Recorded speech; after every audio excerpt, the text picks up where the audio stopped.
I want you to picture a specific feeling. You've just finished a long day at work. You're in a major city, maybe London, Seoul, New York, or, even just a rapidly densifying suburb. Right.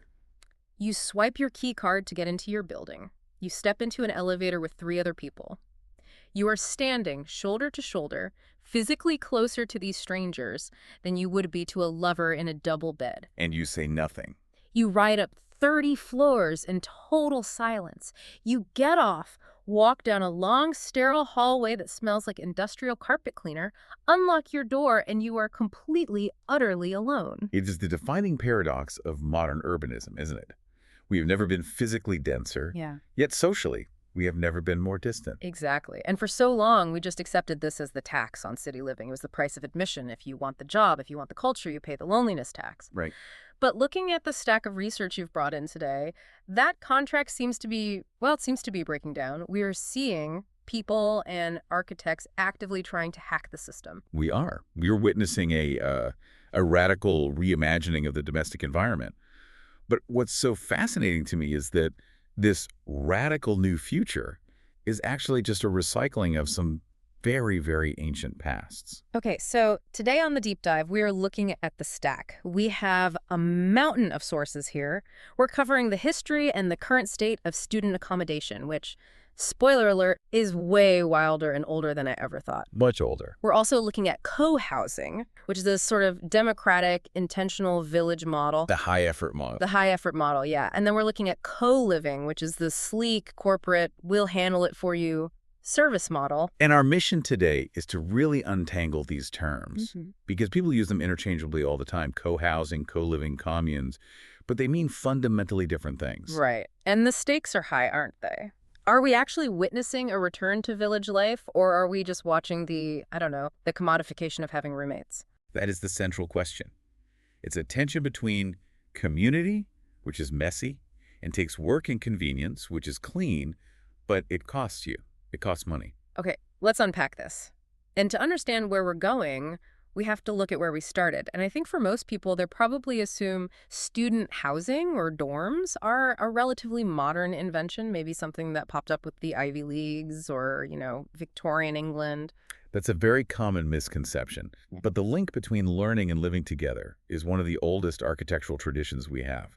If we go all the way back to the 5th century. The 5th century, we're talking 1,500 years ago. 1,600 years ago, yeah. We have records of the Nalanda Mahavihara in India. Nalanda. Historians argue this was the world's first residential university. Now, when I say residential university, don't picture a few dorms next to a classroom. We are talking about a massive, sprawling institution where living on-site was integral to the learning process. So it wasn't a commuter school. You couldn't just, show up for class and go home. Far from it. It was a self-contained city of learning. At its height, it had thousands of scholars, monks, and teachers living in very close quarters. The architecture itself was designed to enforce the idea that learning doesn't stop when the lecture ends. So the conversation just continues. You learn in the dining hall, you learn in the courtyard, you learn walking between buildings. The living was the class. The environment was the textbook. So the concept of the dorm is 1,500 years old. Essentially, yes. Okay. And this pattern, it just repeats across cultures. If you look at the Islamic world, say, between the 10th and 13th centuries, you have the rise of the madrasa system. Okay. These weren't just schools, they were residential colleges, very much in that same vein. I was looking at the notes on the Madrasa Ben Yusuf in Marrakesh. Now, this place was built later, in the 16th century, but the design details are they're incredible. It had 134 rooms, all arranged around these small, serene courtyards, but it was the lighting that really caught my attention. The architecture there is incredibly telling, isn't it? It reflects a very specific and very sophisticated view of how the human mind works. Yeah, the description says the rooms were designed with this specific lighting trick. They had a reading area right near the small window, so the brightest part of the room, and then a wooden alcove for sleeping tucked away in the darker interior. Think about the psychology of that. It's light for work, dark for rest. It's so simple but so profound. The architects understood that to master complex theology or mathematics or whatever they were studying, you needed an environment that physically triggered the brain to focus and then physically triggered it to shut down. It's literally designed to separate your brain modes. which feels so different from today, where we just sit in a fluorescent box that looks exactly the same at 2 in the afternoon as it does at 2 in the morning. We've definitely lost some of that nuance. But the key takeaway here is that for centuries, student accommodation wasn't a warehousing problem. It wasn't about just storing bodies. It was a pedagogical tool. You lived together to learn together. So when did that shift? Because when I think of student halls, my mind immediately goes to the UK, Oxford, Cambridge, that whole Harry Potter dining hall aesthetic. Well, the European evolution is interesting because it started out quite rough. In medieval Oxford and Cambridge, you initially had what were just called halls. Just halls. Yeah, and these were basically just boarding houses. They weren't endowed. They weren't wealthy corporations like the colleges are today. They were just places to sleep, often run by a principal, who is essentially just a landlord collecting rent. So it was purely transactional at first? Originally, yes. But by the 15th century, the colleges started to take over. And a college is a different beast entirely. It's a corporation. It has money, land, prestige. It becomes a community that you belong to for life, not just for 3 years. And physically, the accommodation changed too. This is where we see the invention of something called the study bedroom. This is a crucial moment in the history of privacy, a really important innovation. I love that we have a date for this. The term was first recorded in 1842 at Durham University. So why is the study bedroom such a big deal? It sounds so normal to us now. It seems like a small detail, but it's a huge shift in how we view the individual scholar. Before this, wealthy students might have a set or a suite of rooms, one for sleeping, one for working or entertaining. Ah, okay. And poor students might just sleep in open bays or shared rooms, like a barracks. So you either had a mansion or a barracks. There was no in between. Right. The study bedroom combined those functions into a single, accessible unit. It meant that every student, regardless of their social rank, had a door they could close. They had a desk and a bed in the same space, a private world. It's the great-grandfather of every teenager's bedroom today, isn't it? The desk and the bed in one room, the poster on the wall. Exactly. It democratized the private academic space. It was a statement that said, you are an individual scholar and you deserve a space for introspection. And then, of course, this idea migrates to America. You have the Harvard Indian College in 1650, which was the first residential building in the U.S. But then in the 19th century, you get a uniquely American twist on it all, the fraternity. The frat house, yes. Cool. The first residential chapter house popped up in 1864 at Williams College. And this changes the dynamic again. Now, housing isn't just about the university's mission. It's about social status. It's about exclusion. It becomes a club. A club with a roof. And money starts to play a huge role here. You mentioned Thomas Jefferson earlier in our prep. Mm-hmm. He designed the academical village at the University of Virginia. Which is architecturally stunning. I mean, those rooms opening right onto the lawn, it's beautiful. It is beautiful architecture, no question. But the sources point out that it was so expensive to build and maintain that it made UVA the most expensive university in America at the time. It became a significant barrier to entry. So housing becomes a status symbol. If you can afford the room, you get the education. If you can't, you don't. Precisely. And that tension, that push and pull between housing as a utility for learning and housing as a luxury asset is exactly what has completely exploded in the last decade or so. Which brings us to the modern day. And honestly, looking at these sources, exploded is the right word. We aren't talking about the quad anymore. We're talking about the skyscraper. The verticalization of student housing, it's a truly global phenomenon. Let's just look at some of these stats. In Leeds, you've got Sky Plaza. In London, there's Chapter Spitalfields. But the numbers are just getting crazy. As of 2025, so just last year, the world's tallest student tower is 99 Washington Street in New York City. That's a 50-story tower. 50. 50 stories. It houses 650 students. And looking ahead, London is planning a 48-story tower at 30 Marshwall that's set to open in 2028. We are literally warehousing students in the clouds.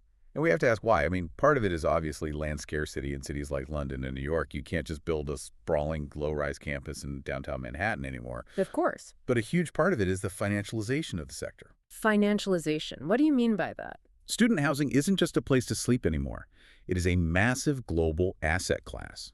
These buildings are often not owned by the university. They're owned by pension funds, by private equity firms, by offshore developers. So the students are just yield-generating units in a spreadsheet somewhere. To a degree, yes. It's considered a counter-cyclical asset. The thinking is, even in a recession, people go to university, so the rent keeps coming in.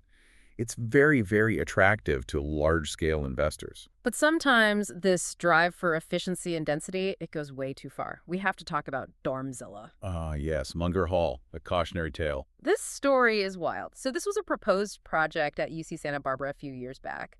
The nickname Dormzilla was, I think, well-earned. The plan was to house 4,500 students in one single massive block. And the design flaw that ultimately killed it. Windowless rooms. The source says 94% of the rooms would have been windowless. They're going to use artificial, quote, virtual windows.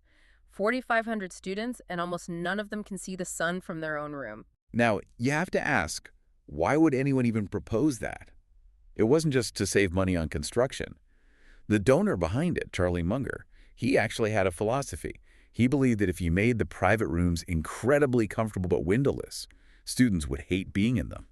Wait, the goal was to make them hate their own rooms. The goal was to force them out, to push them into the common areas. It was social engineering through architecture. The idea was, if your room is a cave, you will go to the lounge and collaborate. That's terrifying. It's like treating human beings like ants in an ant farm. We'll just change the tunnels to make them go where we want. It triggered a massive backlash, as you can imagine. An architect on the university's design review board actually quit in protest. It really highlights the extreme end of that efficiency mindset. When you treat students purely as units to be stored, you end up with windowless boxes. And the mental health implications. I mean, the sources mention isolation, circadian rhythm disruption. All of it. It was cited as a major concern. Thank goodness that project was canceled. But even in the buildings that do have windows, does this vertical living actually create a community? Or does it just create proximity? That is the exclusion problem. Okay. And we're seeing this distinct trend, particularly in the UK and Australia. You have these shiny new towers. They're often called PBSA, purpose-built student accommodation. PBSA sounds very bureaucratic. It is. Yeah. These are often run by large private companies, and because of the price point, they have gyms, cinemas, concierges. They attract a very specific demographic. International students? Overwhelmingly, yes. They're often the ones paying full tuition, and they're looking for a secure, serviced, all-inclusive experience when they arrive in a new country. Okay, that makes sense. Meanwhile, local domestic students, who maybe can't afford that premium rent or just prefer a different vibe, they stay in the traditional shared houses out in the suburbs. So you're physically segregating the student body before they even meet. The rich international students are in the tower, the local students are in the town. It creates parallel lives. You completely lose that melting pot effect that the old residential colleges were supposed to aim for. You have the global mobile class living in a fortress, and the locals living on the ground. And there's a darker side to the money fueling these towers too, isn't there? This is where it gets really interesting. When you follow the money, who actually owns these buildings? The sources mention concerns about tax avoidance. Often it's offshore developers. Because these are private assets, the profits are often funneled out of the country where the university is. There have even been investigations into sanctions evasion. For example, Russian money being parked in Western student housing developments because it's seen as a stable, anonymous asset. Wow, that is a long, long way from the monks at Nalanda. We've gone from living together to reach enlightenment to living together to evade sanctions. It's the complete commodification of community. And that is the perfect segue to the next two models we need to talk about. Because as adults, we're facing the exact same choice. Do we want to buy a community as a service, or do we want to build a community as a democracy? Right. So let's pivot from the students to the adults. Let's talk about the build it model first. Co-housing. Co-housing. Now, I want to be super clear for you listening here because this tripped me up at first. Co-housing is not the same as co-living.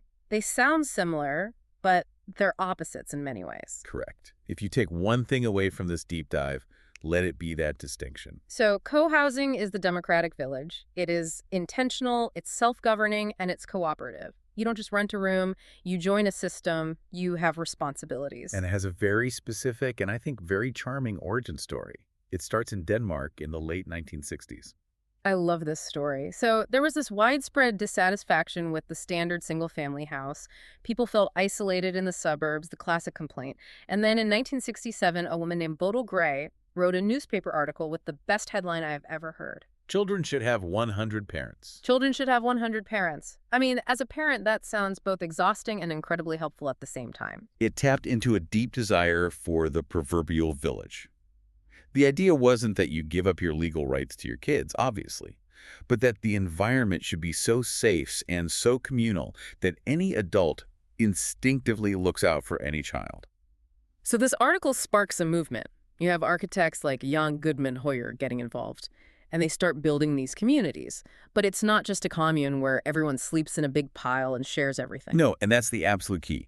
In co-housing, you own your own private home. You have a kitchen, you have a bathroom, you have a living room, you have privacy when you want it. But the site is designed to force interaction. The sources all mention the cars. This seems to be a major design rule. It is. It's fundamental. In a typical suburb, the car is king. You drive into your attached garage, the garage door closes, you walk into your kitchen. You might never see a soul for days. In co-housing? The cars are pushed to the periphery. You park on the edge of the property. To get to your front door, you have to walk. You have to walk through the green space, past your neighbor's front porches, past a playground. It forces the... Hello. It forces the interaction. And usually, the kitchen windows are designed to face the pedestrian pathway. So if you're at your sink doing dishes, you see who is coming and going. The entire design is about eliminating anonymity. And the heart of it all is the common house. Yes. This is an extension of everyone's living room. It has a big industrial-style kitchen, a large dining hall, maybe laundry facilities, a workshop, a playroom for the kids. And the social contract is that you eat together? Shared meals are the glue that holds it all together. Maybe it's twice a week, maybe it's every night, it varies. But you sign up to cook for your neighbors, and in return, they cook for you. But here's the rub. Who decides what you need? Who decides when the lawn gets mowed, or who fixes the broken swing set? You do. All of you. It's collaborative democracy. Residents decide everything, usually by consensus. That sounds lovely in theory, but Yeah. also, have you ever been to a condo board meeting? It can be a nightmare. It's the condo board problem on steroids. Because you aren't just deciding on fixing the roof, you're deciding on the menu, the social rules, the shared values, how to handle conflicts between neighbors. It requires a massive amount of what sociologists call emotional labor. It's high effort, high reward. Precisely. And this model, it migrated to the U.S. in the 90s.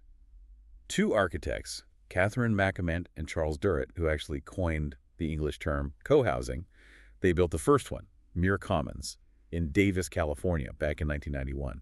And is it still going? It is, and the model has spread. In Europe, they have a really interesting version of this called joint building ventures, or Baugruppe in German. What's that? It's the German model. A group of people will actually pool their money together to build an entire apartment building from scratch, completely bypassing the developer. So you cut out the developer's profit. You save a lot of money, and you get exactly the building you want designed for your specific needs. But you take on all the risk. If the contractor goes bust halfway through, you go bust. See, that appeals to me on one level. You control your destiny. But it takes years of meetings before you even break ground. The commitment is huge. It is. It requires capital, time, and very good social skills. Which is why, for many people, co-housing is just too hard. They want the community, but they don't want the meetings. They don't want the work. And that's where the market steps in. Enter co-living. The corporate hack for city living. So if co-housing is a democracy you have to work at, co-living is a service you subscribe to. It's space as a service. Exactly. In co-living, you are a customer. You rent a room, usually a small private bedroom, in a beautifully designed, often brand new building. The utilities are set up, the Wi-Fi works from day one, the furniture is there, and critically, the community is provided for you. It's the plug-and-play model. You show up with your suitcase and boom, you have a home and a prepackaged social network. We tend to think of this as a very Silicon Valley invention. Digital nomads, tech bros, the WeWork of sleeping. But historically, it's not new at all. Right. The sources point to the Isokon building in London, all the way back in 1934. The Isokon was fascinating. It was this modernist experiment. Tiny, minimalist apartments, but with a shared kitchen and services. And a famous resident. I saw that in the notes. Agatha Christie.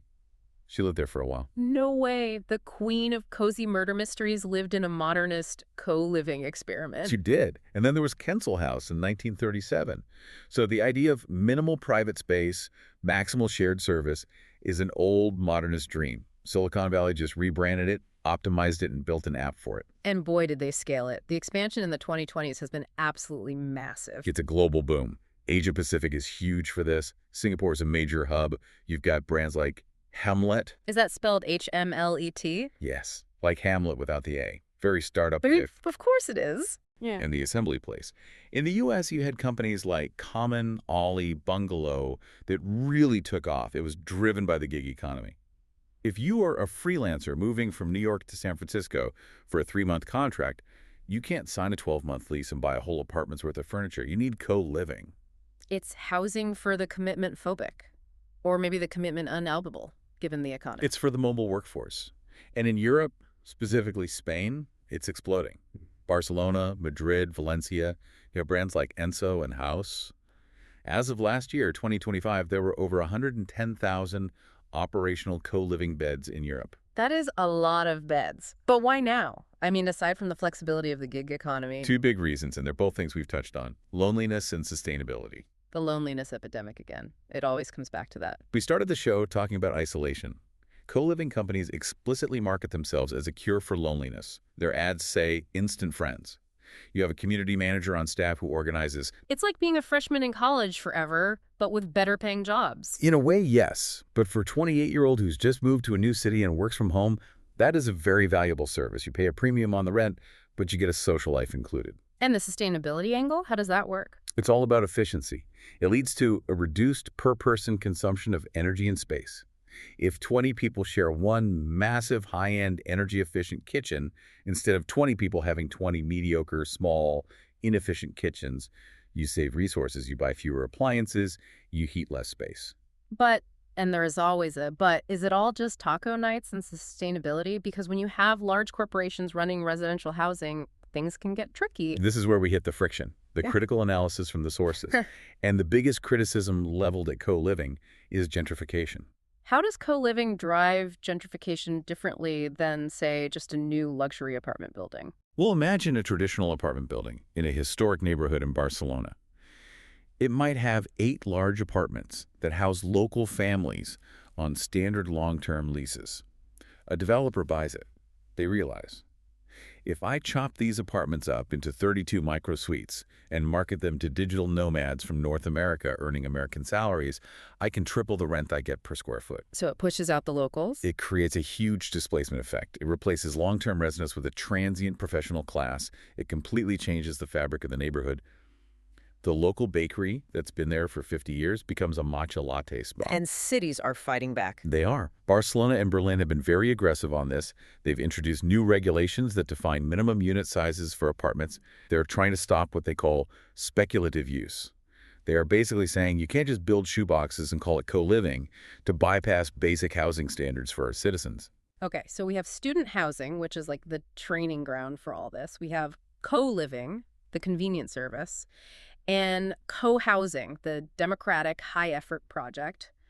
But there is a fourth model that's popping up in our sources, co-home ownership. This is a really interesting emergence in the 21st century. It sits somewhere in the middle of all of this, between renting and owning in the traditional sense. How does it work? Is it just like a few friends getting together and buying a house? It's more structured and legally sophisticated than that. Traditionally, if you and I bought a house together, we'd be on one mortgage. If I lost my job and stopped paying my half, you would be liable for the whole thing. It's a huge financial risk. Right. It's famous for ruining friendships. Exactly. But now we are seeing these new legal and financial models where multiple buyers can purchase a single property together, but they maintain separate mortgages or separate legal equity shares. Wait, you can get separate mortgages on one house? How does that even work? In some jurisdictions, yes. Or you might have separate legal titles for suites within a single home. It allows you to build your own equity independently of the other owners. And importantly, it gives you an exit strategy that doesn't blow everything up. That's the key. If you want to move out, you don't have to force everyone to sell the entire house. You just sell your share or your suite to a new approved buyer. That's really smart. Because usually buying a house with friends is a nightmare if one person wants to break up with their partner or move for a job. Exactly. This model bridges that gap. It makes ownership affordable for millennials and Gen Z who are completely locked out of the market, but it avoids that commune level of total financial entanglement. So if we step back from all these models, what does this all mean? We've looked at the history, the tech bros, the Danish families. What is the big picture here? I think we are witnessing the slow, undeniable breakdown of the nuclear family home as the default unit of society. That is a big statement. Think about it. The single-family home with the white picket fence, That was a very specific mid-20th century ideal. It worked for a particular economic moment, for a particular type of family structure. But for many, many people today, it's either completely unaffordable or it's socially isolating or both. So we are pivoting back to the village, just in different forms. We are looking for shared resources again, whether that's driven by necessity, I can't afford rent so I need roommates, or by desire, I want 100 parents for my children. The arrow is pointing toward more collective forms of living. But the divergence is in how we get there, Huh. the path we choose. Right. And that is the friction. That's the core of this whole deep dive. We've gone from 5th century monks at Nalanda living a life of shared purpose, to Danish families wanting a village for their kids, to digital nomads in Singapore booking a room and a social life on an app. It's a whole spectrum of connection, Yep. from the deeply integrated to the purely transactional. And so for you listening, whether you are renting or buying or just feeling lonely in your apartment right now, the takeaway is that the way we structure our physical space dictates our social lives. You cannot separate architecture from community. Winston Churchill said it best, didn't he? We shape our buildings, and thereafter they shape us. Exactly. And here's a final provocative thought for you to chew on, something that really struck me from the sources. It seems that community is now something you can acquire in two ways. You can buy it as a product that's co-living, or you can work for it as a job that's co-housing. The question is, if we outsource the effort of community to a corporate landlord, if we just pay for the taco night rather than arguing about organizing and cooking for the taco night, do we lose the very resilience we were trying to build in the first place? Is a community real if you can just cancel your subscription? Or is it only real if you have to fight with your neighbors about where to park the car and then make up afterwards? Maybe the fight is the point. Maybe the friction is what builds the muscle of community. Something to think about next time you're in that elevator with a stranger. This has been The Deep Dive. Thanks for listening. Goodbye.